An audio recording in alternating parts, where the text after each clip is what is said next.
For a story that's gotten so much coverage and attention, it is amazing how much we never knew about the Idaho student murders. That's partly because investigators didn't know some things themselves. It's also because of the gag order on lawyers and other officials and the routine sealing of court documents. Well, now that the gag is lifted, the seals are coming off, and sources who couldn't speak for 2.5 years are finally answering questions.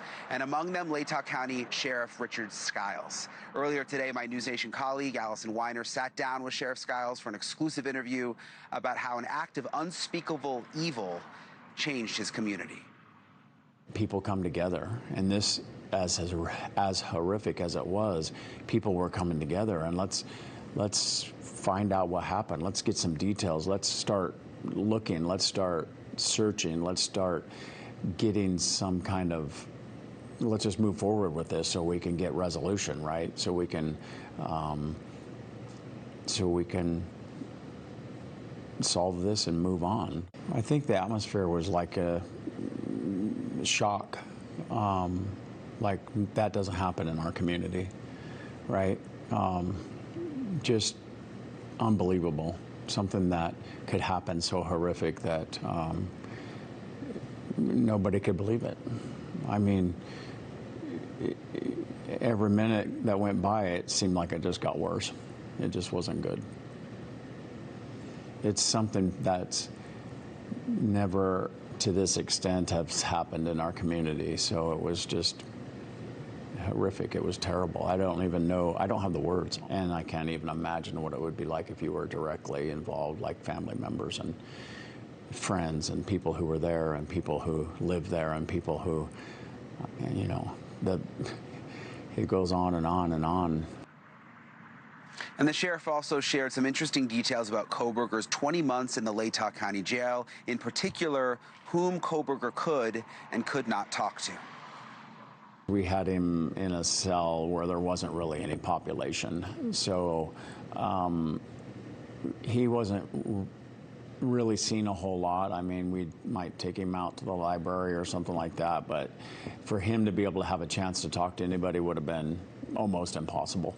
I think that more that you use the name and the situation and everything, the more publicity somebody like this can get, and a lot of times they say that's what this person wants.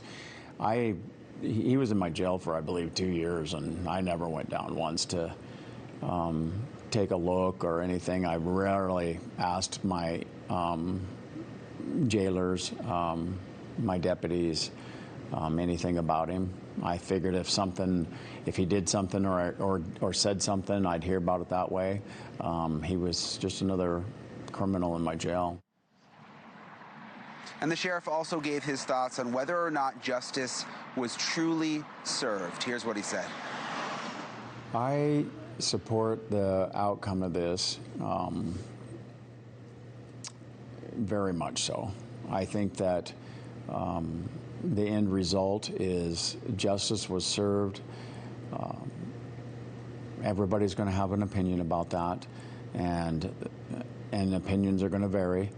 But I feel like we have the suspect admitted to his heinous crime, and he's in jail, in prison for the rest of his life, and I think that allows us to have closure. And I think that there's a lot of different scenarios this could have went down, and I think a for sure thing is better. I think that a drawn out court would have, the pictures and things like that you would have had to, that the jury would have had to look at, and the family being dragged through this horrific scene would have scarred even more. Our thanks to Allison Weiner and Latah County Sheriff Richard Skiles. Thank you for watching. Subscribe below and download our NewsNation app right now on your phone, and you will get fact-based, unbiased news for all Americans.